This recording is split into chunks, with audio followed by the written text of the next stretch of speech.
یہ بات درست ہے، اس کو ہمیں کھلے دل سے قبول کرنا چاہیے کہ ہم مسلمان ہونے کے باوجود ان قدروں کو اختیار نہ کر سکے جو ہمارے آقا نے ہمیں دی.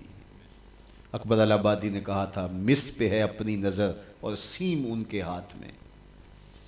ہم تو تانبے پہ نظر جمائے ہوئے ہیں اور چاندی وہ لوگ لے گئے. اقدار عالیہ، رویوں کی خوبصورتی، قوانین کی بالادستی اور زندگی کا بہت سارا جمال وہ ہم سے چھین کے لے گئے. یہ خزانہ ہمارا تھا، لیکن صاحب جام اسی کا جو بڑھ کے تھام لے، جو بھی محنت کرے. ایک وہ زمانہ بھی تھا کہ شارلمان اس کے لارڈز ابھی دستخط کرنے کی مشق سے گزر رہے تھے. ابن حزم کے قلم سے 1000 کتابیں نکل چکی تھی. وہ زمانہ بھی ہم نے دیکھا جب پیرس میں کیچڑ تھا اور بغداد عروس البلاد کہلاتا تھا. ہم نے وہ دور بھی دیکھا ہے جب وہ سواد آشنا بھی نہیں تھے، حرف آشنا بھی نہیں تھے، اور ہمارے منجم ستاروں پہ کمندے ڈالتے تھے. جب ہم محنت کرتے، خدائے زندہ زندوں کا خدا ہے، یہ اس کا اصول ہے، یہ اس کا ضابطہ ہے. لیکن جب ہم جو ہیں وہ پیچھے آ گئے تو انہوں نے آگے بڑھ کر جام تھام لیا. یہ بات میں ضرور کہوں گا، خیر کی قدریں جہاں بھی ہیں، کسی کفر کے معاشرے میں بھی ہیں، لیکن وہ پھوٹتی میرے حضور کے قدموں سے ہی ہیں. چوکھٹ اسی سے ہی فیض اور نور اور روشنی پھوٹی ہے، اجالے یہیں سے گئے ہیں، ورنہ انسان آج بھی زنجیروں میں جکڑا ہوتا. وہ کیسا سماج تھا کہ جب بیٹی کو زندہ درگور کر کے باپ آتا تھا تو معاشرہ اسے داد دیتا تھا کہ تو نے اپنی آبرو بچا لی ہے، تو نے اپنی عزت بچا لی ہے. اور یہ اتنا بڑا گھنونا جرم. قیامت کے دن سب سے پہلا سوال نماز کا ہوگا، لیکن سب سے پہلا فیصلہ قتل کا ہوگا. دوسرے لفظوں میں یوں کہہ لیجئے، حقوق اللہ میں سب سے پہلے نماز کا سوال ہوگا، اور حقوق العباد میں سب سے پہلا فیصلہ جو ہے وہ قتل کا ہوگا. اور قتل میں بھی وہ بچیاں جو زندہ درگور کی گئی، ان کا مقدمہ پہلے لایا جائے گا. قرآن بتاتا ہے وَإِذَا الْمَوْءُودَةُ سُئِلَتْ بِأَيِّ ذَنبٍ قُتِلَتْ.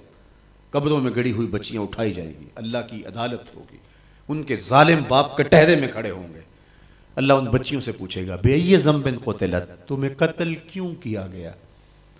اب ان بچیوں کو تو پتہ ہی نہیں ہمیں کیوں قتل کیا گیا. ابھی آنکھ کھلنے نہیں پائی تھی کہ بند کر لی گئی، زبان بولنے نہیں پائی تھی کہ نوچ لی گئی، زندگی کا پھول ابھی کھلا ہی نہیں تھا کہ مرجھا گیا. انہیں تو پتہ ہی نہیں ہمارے ظالم باپوں نے یہ قیامت کیوں اٹھائی، یہ غضب کیوں توڑا، ہمارے معصوم دامن پہ کون سا داغ دیکھا کہ ہمارے ظالم باپوں نے ہماری زندگی نوچ لی. کہتے ہیں گڑھا کھودتے تھے، تاریخ پڑھیں، دل آج بھی خون کے آنسو روتا ہے. اور گڑھا کھود کر کے اس میں کھلونے رکھتے اور بچی وہاں بیٹھ جاتی اور کھلونوں سے کھیلنے لگتی، اور وہ اوپر سے ریت ڈالتے، اور وہ بچی پہلے پہل تو اس کو کھیل سمجھتی اور وہ اس کھیل میں خود شریک ہوتی. لیکن جب اس کے کندھوں سے اوپر تک ریت بڑھتی اور اس کی سانس دبنے لگتی، پھر اسے سمجھ آتی یہ کہانی کوئی اور ہے. پھر وہ معصوم اور ننھے ہاتھ جوڑ کے اپنے باپ سے زندگی کی بھیک مانگتی، لیکن ظالم سفاک باپ ریت ڈالتا اور یوں اس کی سسکیاں، اس کی آہیں، اس کی چیخیں، اس کے آنسو اس ریت میں دب جاتے. اور اس معصوم ننھی چڑیا کے لیے نہ کوئی موم بتیاں جلانے والے تھے، نہ کوئی اس کے لیے احتجاج کرنے والے تھے، اور نہ کوئی اس کی FIR کٹتی تھی. باپ کو بھی داد ملتی، ماں کو بھی داد ملتی. معاشرہ صفاق اس پہ ماتم کرنے کی بجائے اس پہ خوشیوں کا اظہار کرتا. پہلی آواز پورے عرب میں جو اٹھی اور بلند ہوئی وہ میرے حضور کی تھی. بیٹیوں کو قتل کرنے والوں سن لو، میری فاطمہ میرے جگر کا ٹکڑا ہے. یہ پہلی آواز تھی. یہ صرف کلمہ محبت ہی نہیں ہے، اس ظالمانہ سماج کے خلاف جو ہے وہ علم جہاد میرے حضور نے بلند کیا. میری بیٹی میرے جگر کا ٹکڑا ہے. اور کہا جو 2 بیٹیاں، 2 بہنیں اللہ کی رضا کے لیے پروان چڑھائے اور ان کا نکاح کر دے، قیامت کے دن وہ یوں میرے نیڑے ہوگا جس طرح یہ 2 انگلیاں کری. یہ جب میرے حضور نے فرمایا، مجمع سے ایک شخص کھڑا ہو گیا. حضور کیا جس کی 2 بیٹیاں نہیں ہیں اس کو یہ اعزاز نہیں ملے گا؟ کسی بیچارے کی 2 بیٹیاں نہ ہو، 1 بیٹی ہو، تو کیا اس کو یہ اعزاز نہیں ملے گا کہ وہ آپ کا ساتھ پائے؟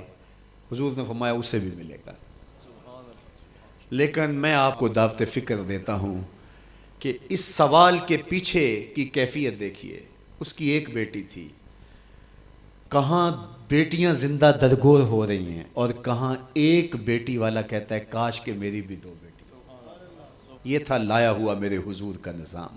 بیٹیوں والے فخر کرنے لگے کہ ہماری بیٹیاں، یہ ہماری بخشش کی ضمانت ہوگی، 2 بیٹیوں کا نکاح کر لو، بخشش کی ضمانت۔